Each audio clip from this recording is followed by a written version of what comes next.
Hey, everybody, welcome. Today is Wednesday, November 13th, and we are glad to have you with us today. If you're here live or if you're watching on replay, it's great to be here. As always, Fears are we don't actually care about about the your politics. politics, No. right? That's not our place to speak to that.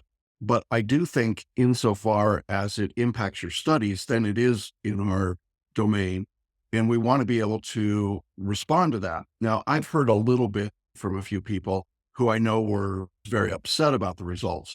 And I think the thing that is important to understand here is that, as Tracy's going to talk about later, that's not in your control right now. What is in your control is studying and passing the bar exam. If you believe that your presence in the bar makes a difference in the rule of law, in the life of our country, in the political nature of our country, as I do, then I think it's important that you focus on passing the bar. If you don't think it has any impact and you're just doing it for fun to take the bar, okay, that's up to you. I don't think that's where most of our students are, however. So I want to encourage you at this stage, as you come out of the high or the low of last week, that you now return your focus to the task at hand, which is to prepare and study for the exam. And one of the things that I think we have to be explicit about is that we're clearly now moving into the holiday season. There's an enormous number of distractors. These are nice distractors typically, but they're distractors. And it's going to become really important that you start to really lock in and start scheduling time on your calendar to study every day. If you think February is a long way away, in bar exam days, you're wrong. This is the time. You have no time to waste or to lose. If you're taking the exam in July of 2025, you've got a little longer runway, but you still need to be studying on a pretty active basis. What bothers me, what concerns me, and Tracy, you can speak to this as well, is when a student says, I'll start thinking about submitting essays and coaching and doing some of that work in December. Because what happens is December rolls in and we're inundated with holiday messages and things to do. And somehow that month just slips away from us. And then suddenly we're into January. And that's just really pushing it for most people. So it's important to get underway now. Would you agree? Oh, absolutely. The time to have started was at least last week.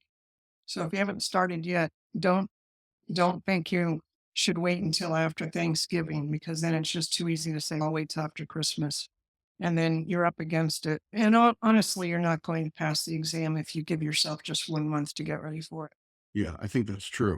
And so you may get tired of hearing us say you've got to get underway, but that's our job to tell you you've got to get underway.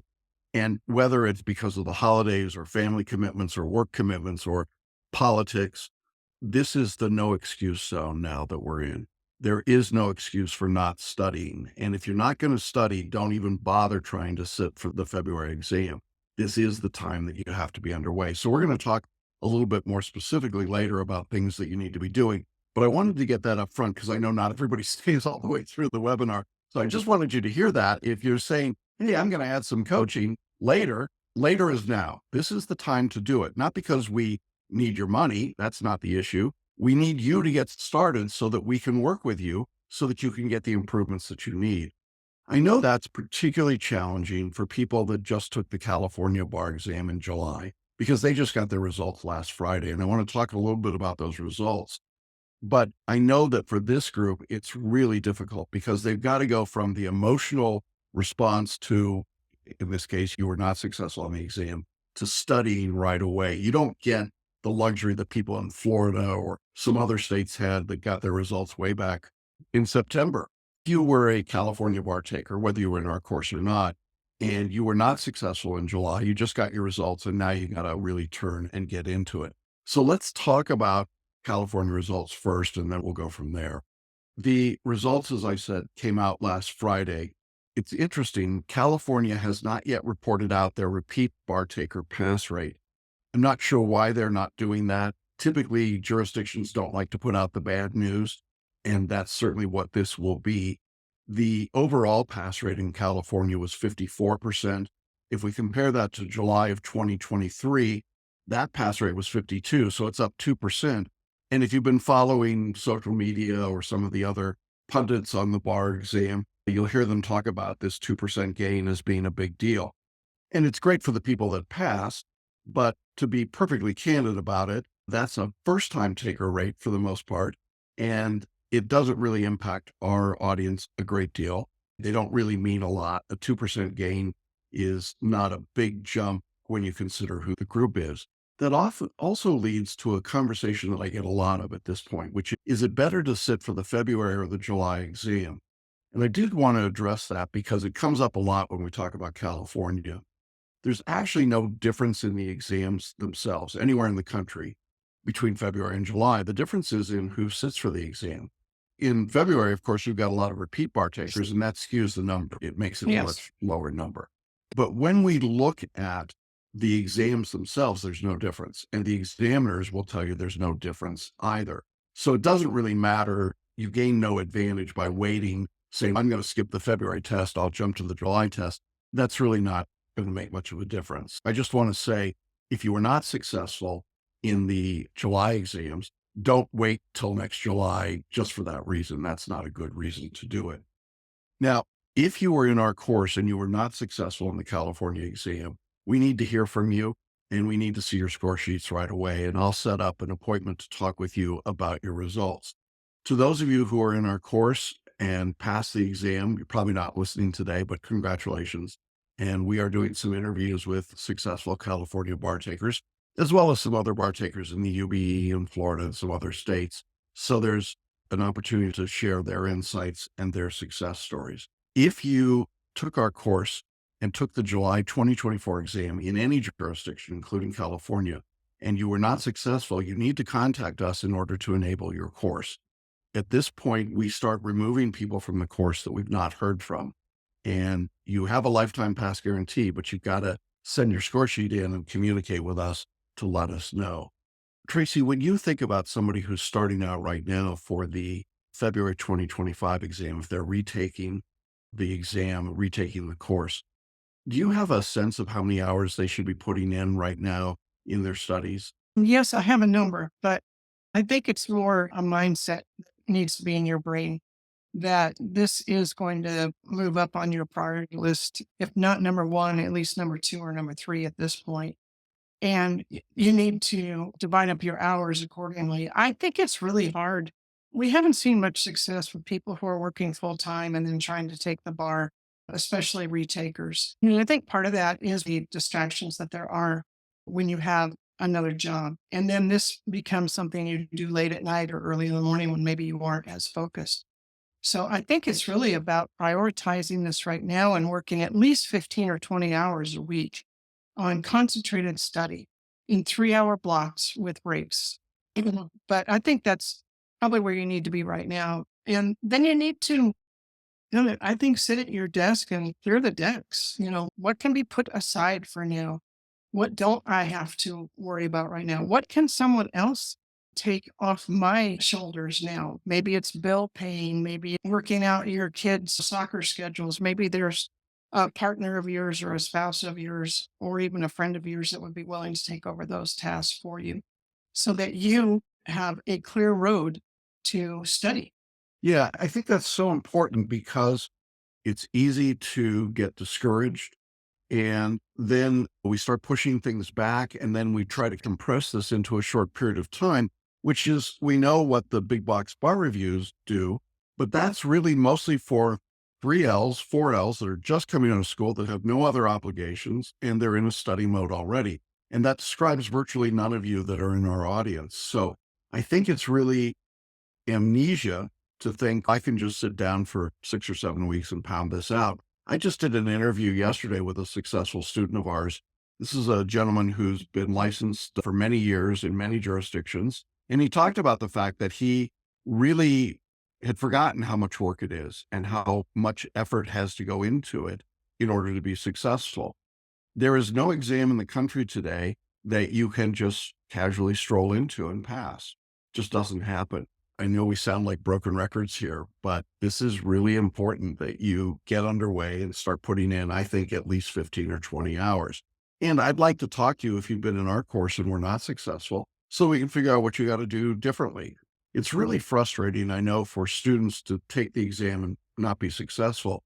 It's equally frustrating for us as coaches and mentors to offer the same advice time after time to people, and they just don't incorporate it. They just keep doing the same old thing, and then they wonder why they're getting the same old results. It's really important, I think. If you really want to pass, this is the time to do it. We're talking about California a little bit. Let me just briefly update you on what's going on with California for February of 2025. As you undoubtedly have heard, they are switching away from the legacy bar exam offered by the National Conference of Bar Examiners, and they are going to a test that is being prepared for them by the Kaplan company.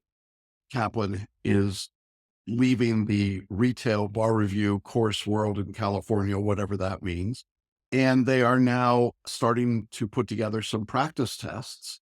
And there's been a very strange development in which the California bar examiners are saying, if you'll take our practice test, we're going to give you a boost on the actual bar exam. This is a unprecedented step to take. I'm not sure how it comports with fairness and equity, but that's their decision. And if you took one of those practice tests, I think it was earlier this month, then you get a boost of a few points on the actual bar exam. That to me is crazy, but there you go. In any event, if you are preparing for the February 2025 exam, a couple of notes in California. One, it will be an in-home testing. You will be tested and you will take the test at home. You will not go to a large testing center. And secondly, the format will remain the same. You'll have 5 essays, 1 performance test. We assume you'll have a 200 question multiple choice test on day 2. Test will, as I said, be written by Kaplan. It is by state statute in California. They cannot make it substantially different than what's already been given. At the same time, they can't make it exactly the same or they're going to have a copyright problem. So we've talked about that before. It's a very fine line to walk. In any event, you want to use the existing Celebration Bar Review materials. They're perfectly appropriate for everything that's coming up in the exam. Should anything change, like some strange allocation of questions in a subject or a reemphasis of subjects, we'll let you know. As of this writing, none of that has occurred. So everything will look the same, except you'll take the exam at home and it won't be administered by the NCBE. The thing that is just weird to me, Jackson, is we're on this Q&A every week and nothing has changed. We don't have any information.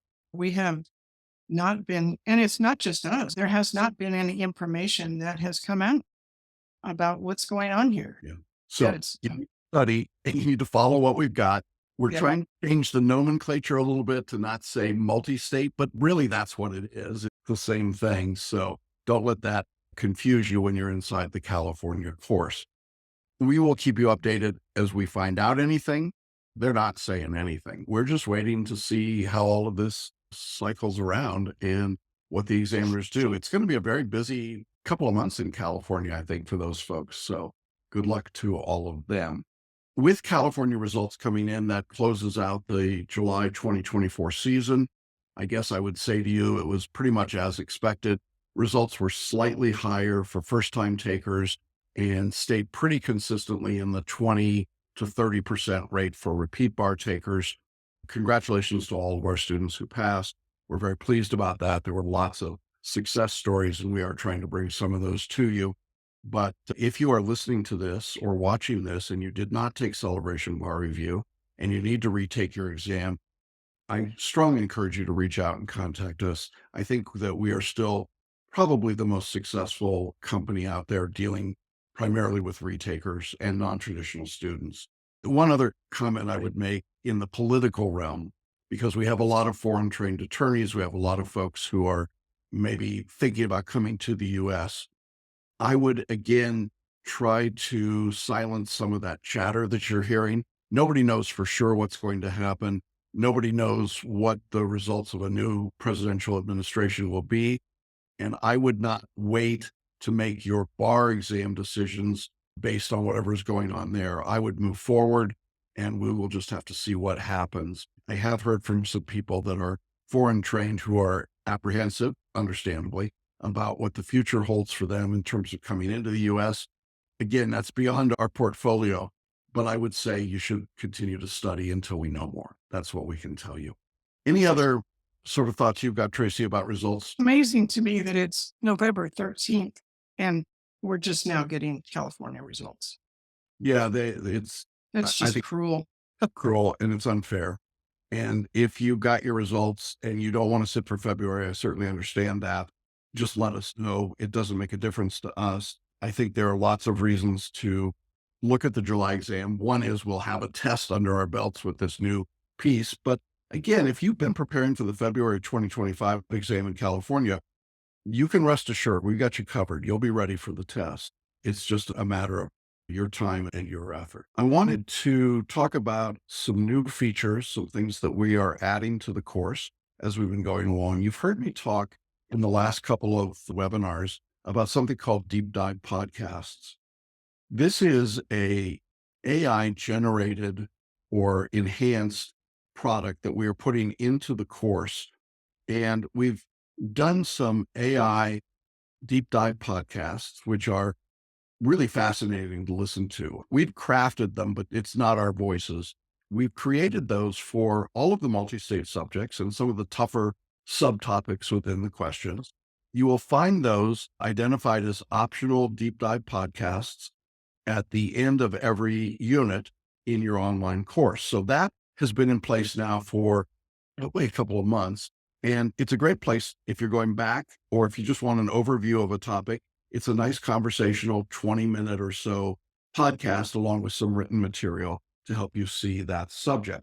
Now, the addition that we've made in the last month has been to take that same technology and approach and start applying it to the essay questions from July 2024.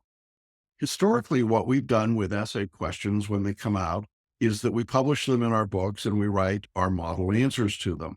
This year, what we're doing differently is instead of putting them into the books, we're putting them online with the model answer, with the question, with the drafter point sheet, if there is one, with our model answer, and we've created a deep dive podcast talking about all of that.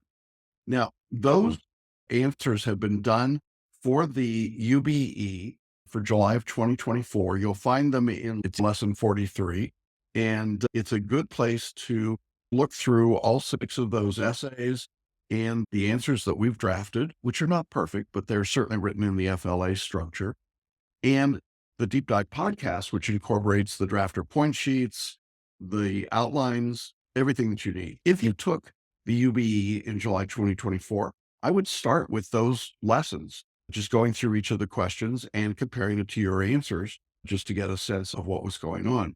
If you're working with one of us as coaches, it's also a really good place to start that coaching series so that we can look at what you did back in July and what you're doing now. Now, we've also added those questions for Florida bar takers using the 3 essay questions from July of 2024. Again, you'll find them near the end of your Florida online course, and all 3 essays. We've got the question, model answer, and the deep dive podcast. We've just gotten the California essays in our hands in the last day or two, and we are starting that same process in California, and we will be posting those. They will be, again, practically the last assignment in California, but we'll put up all 5 of the essays and our model answer and the deep dive podcast. So great place to start there.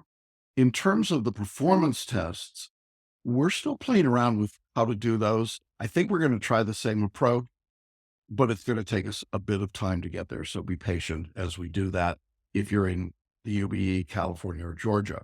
And of course, we will work on the Georgia essays once they release the questions, which they still haven't done, which is bizarre. But once we get those, we'll put them out. So here's the quick summary. We are not putting July 2024 essays and answers in our printed books. We're putting them only in our online course for this exam. We want to just see how this works. It's something different. I like it because it means it's current. If you had a set of printed books, it's not that your books now become out of date. So I think it'll be interesting. But we would love your feedback. We have gotten really positive feedback on the deep dives that we've done around the subjects, and people are starting to use some of these essay deep dives, but love to hear from you.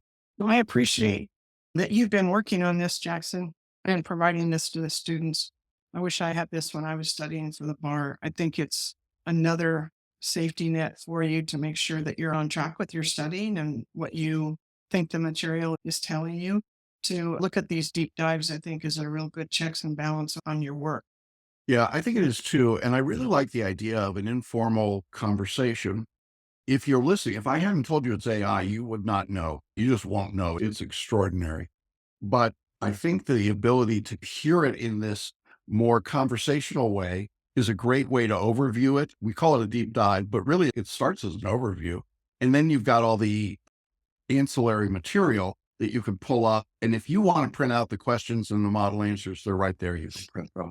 They are downloads that are available for you. So again, UVE is done with the essays. Florida's done with the essays. California, we're working on right now. Georgia's still to come. And then we'll cycle back to the performance test. So a cool thing. And I think it's important to do it. One other note about updates. Obviously, there are changes ahead, I think, in terms of constitutional law, criminal law, maybe some other subjects based on the politics of the last week. But it's going to take a very long time for those things to become testable on the bar exam.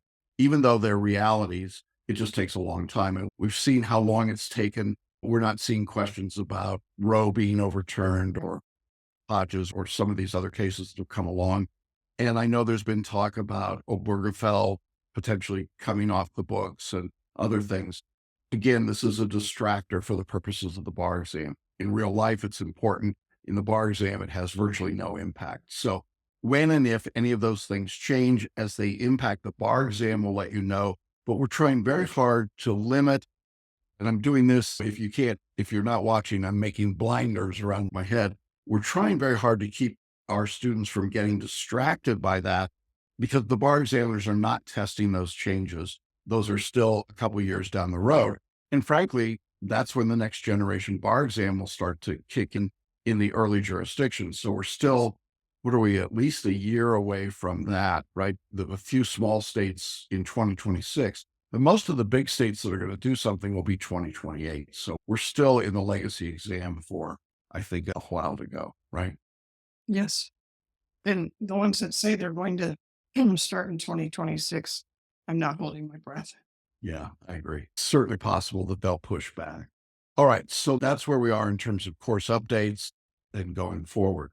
Now, I also want to say that this is, as we started on the webinar today, this is the time to start upgrading, are in the course, and you need personal coaching.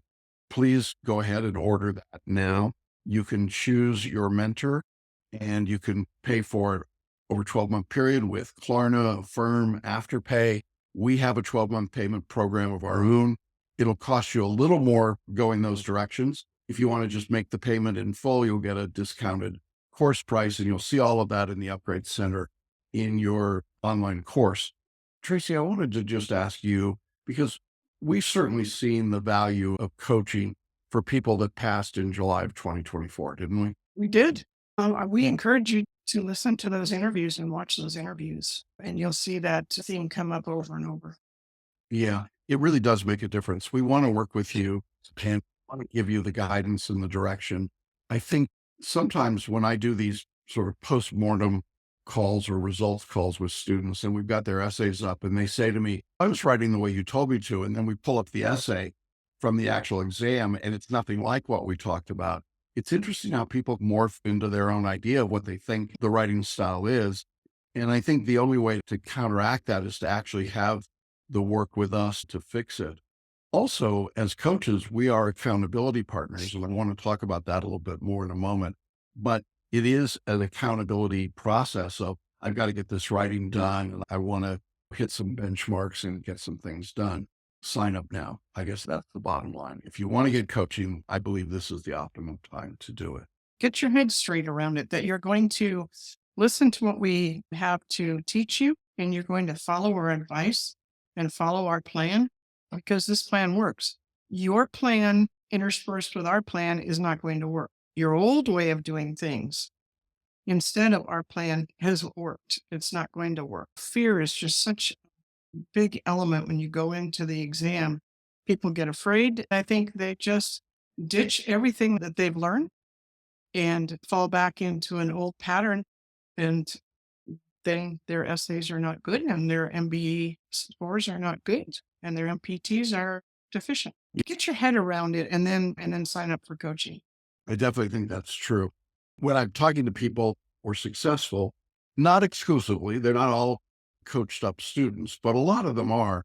And if you were retaking the exam, why wouldn't you get all the help you can get? I think it's certainly important to do that. You mentioned accountability partners. I've had a fair number of students ask me over the last week or so, can you find an accountability partner for me? And sometimes it's just very general. Some people have said, I want to have somebody that meets the following demographics. Our customer base isn't big enough that I can find a 45-year-old single female with 3 children taking the New York bar exam for the fourth time. I just don't have that. So what I'm going to recommend for you, because I do think accountability partners are valuable. I think it can be very helpful. We have a community group. If you are in the course, we have a course space for you called the Extra Mile. Go ahead and post in there that you're looking for an accountability partner.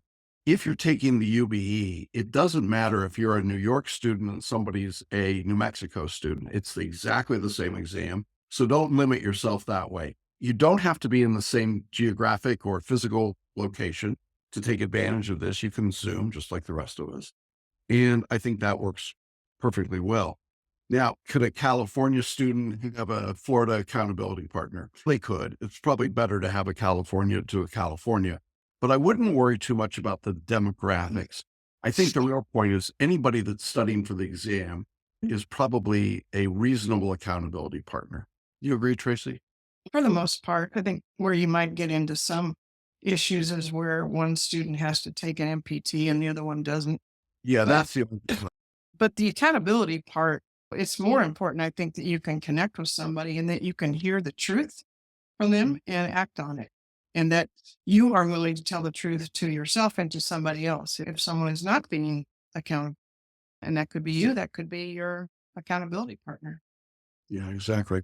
I think accountability partners can be really helpful, really useful. So what I would do is in the community group, just say, here's who I am, here's what I'm looking for, and wait to see if somebody comes up. We can certainly try to be matchmakers, but the problem is there's confidentiality and privacy issues, and it gets difficult for us, frankly, to do that. Sometimes that's just not possible. Where we can, we certainly are not opposed to it, and we're glad to do it, but there are some limitations there on our end. Now, we have historically done what we call group coaching.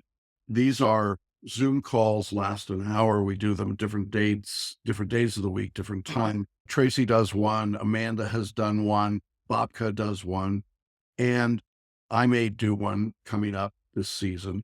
But we've decided to do it a little bit differently. There have been too many instances where we set them up and we just got insufficient participation. And obviously, our coach's time is valuable. So, what we are headed towards, we will resume coaching calls, group coaching calls in December, but we're going to require that you sign up in advance for those so we know if we've got enough people to make a call. And we will do that through the community group. We'll send out an email and let you know how that's going to go over the next week or so. It doesn't matter. They're not built around a particular jurisdiction. So we typically will get people from Georgia, California, Florida, or the UBE, or all of them into a call. The difference really is just when we offer the calls and who is leading them.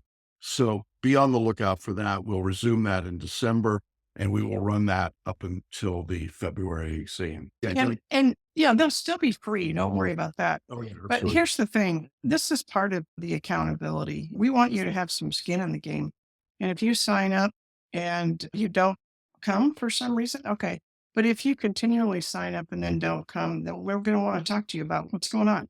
What's going on here? What's going on in your program?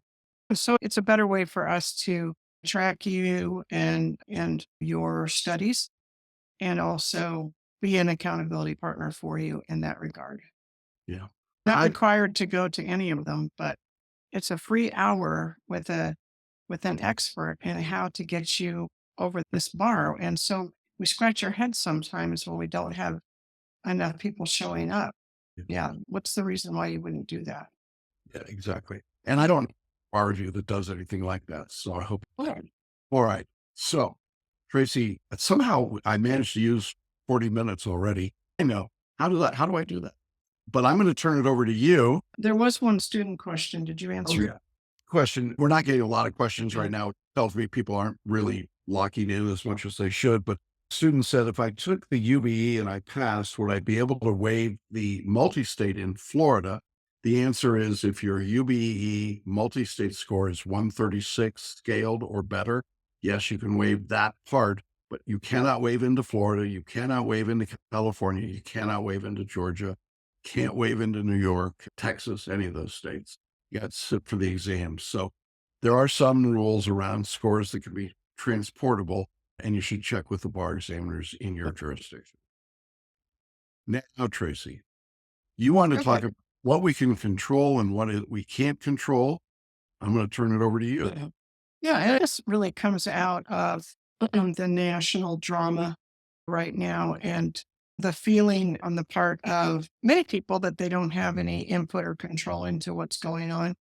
And some others that feel like they have a lot of control. But really what we have control over is our micro world. The macro world, we don't have any say over it. We're not the deciding vote in the Senate. We're not state representatives. We're not governors. And we're not the president of the United States. So we don't have control over all of what's going on in Washington right now. But it is certainly a distraction. And so I thought it'd be good to just sort of review in your micro world what you do have control over and what you can maybe give up. This is part of what I was talking about earlier about swabbing the decks, getting the things off your desk that you don't really need to deal with right now, maybe delegating some other tasks to other people so that you can concentrate on what you're doing. So let's take a look at that's not the one I want. No, I want to do this one. Yeah, let's do this one. Okay. It's just simple what I can control and what I can't. And I think this is really a very good representation. I would suggest and offer and invite you to screenshot it. You do that by Command Shift 3 and have it on your desktop, maybe even print it out, maybe even tack it up on your wall. Because as you're working through your assignments, sometimes we just get completely overwhelmed. And then you're like, I'm not in control of anything. I can't catch up. I can't do what I want to do. I can't reach my goals. I don't understand this material. I can't do it. In your control and out of your control. Out of your control is the past. All right. If you just took the exam and you just didn't pass it, that's the past. You can't go back and do anything about that now, except you can take what you get from the bar examiners, bring it forward to Jackson, who will study it with you and see what course of action you need to do differently this time around. But he's not going to go back and go over this question and that question. We're not going to go back and bemoan what happened in the exam or that it wasn't fair or that the instructions weren't clear, anything like that. We're going to move forward. So the past, the future, and the future, the big world future is not something in your control. And worrying about it doesn't change anything. And having anxiety about the future doesn't change the future at all. This is where we suggest that you start limiting your access to the news, limiting your access to that macro world so that you can focus on your micro world. The actions of other people you cannot control. You can't control how your family or your beloved feels about your bar journey. You can't control what your parents say or your friends say or what other people say in other bar review courses. You can't control any of that. And you can't control their opinions either. They have a right to their opinions. You don't have to listen to them necessarily. And you can be your own advocate and just say, this isn't helpful. It's not helpful for me to hear what you think about my bar review journey. The things that happen around you, you can't control. What you can control is your reaction to those things. And what other people think of you is also out of your control. The outcome of your efforts, once you click send or submit, it's out of your control. And then it's up to the bar examiners and their machines to grade what you have done. So that's out of your control. And how others take care of themselves is out of your control as well. So, what's in your control? First of all, your boundaries. Boundaries are gifts that we give ourselves to keep us from getting hooked by our vulnerabilities. Let me say that again. Boundaries are gifts that we give ourselves to keep us from getting hooked by our vulnerabilities. What do I mean by that? If your vulnerability, for example, is financial insecurity, then you need to perhaps put some boundaries around your discretionary spending. Perhaps you need to prioritize your spending. Perhaps you need to clear some of your debt, look for other ways to get 0% cards or short term loans, things like that, so that you can devote resources to what you need to do to be successful in passing the bar. Once you pass the bar and you're practicing law, all these little expenses that you have, and I do mean little, even the course price is little when you think about getting into law and starting to make a good salary from your law practice. So you set up your boundaries to protect you from your vulnerabilities. Maybe your vulnerability is what your parent says to you or thinks about you and how they judge you. Maybe that just sets you off and puts you in a very dark place when you have a conversation with your parent and your parent is criticizing what you're trying to do here and telling you that you're never going to measure up, you're never going to pass it.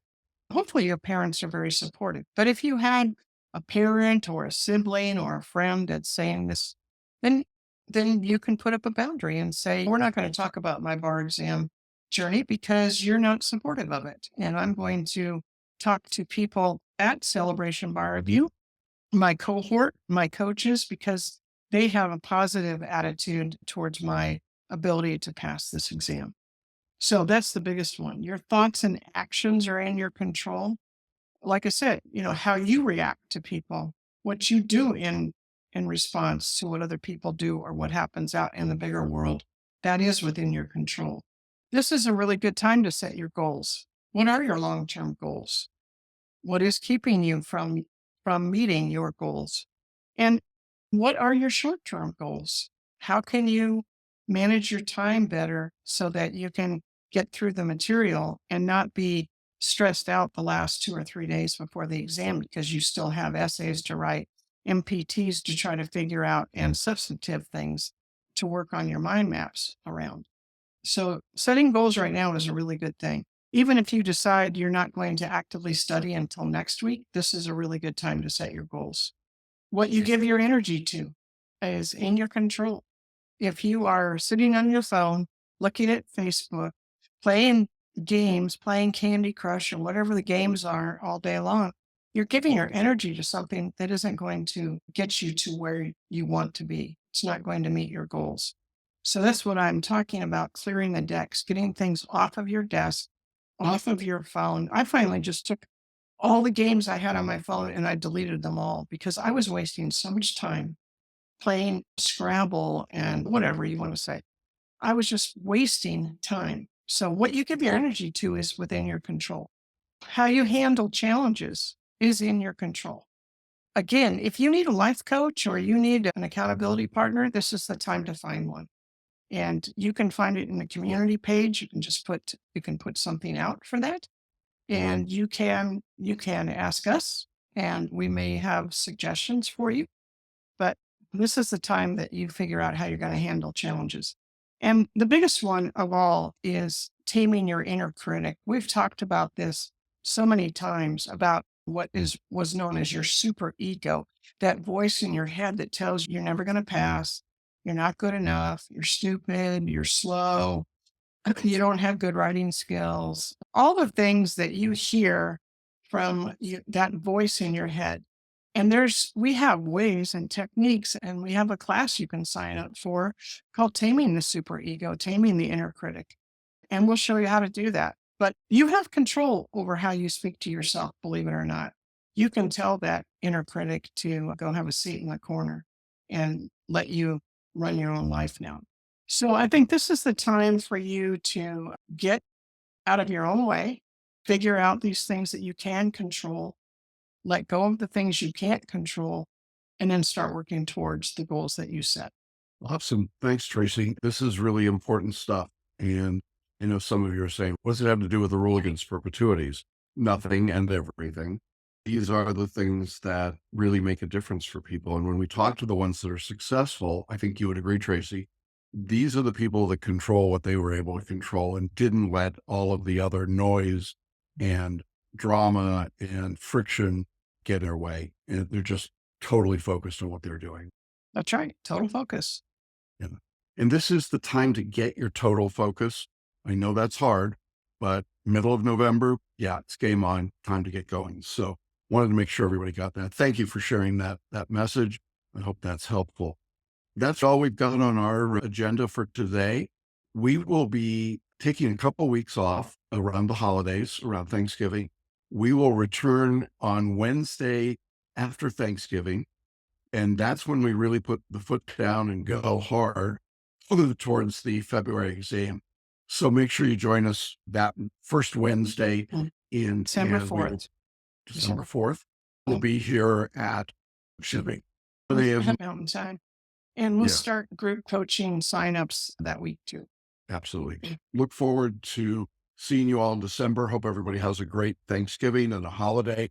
And please get underway. Sign up for your coaching. Do the things you got to do. Control what's in your control. Reach out to us if you need assistance. If you were not successful in July and you haven't reached out, please do so that I can get with you and we can set your plan for the coming exam. Thanks, Tracy. We'll see you soon. And to all of you, thanks for being with us. Take care, everybody. Bye bye.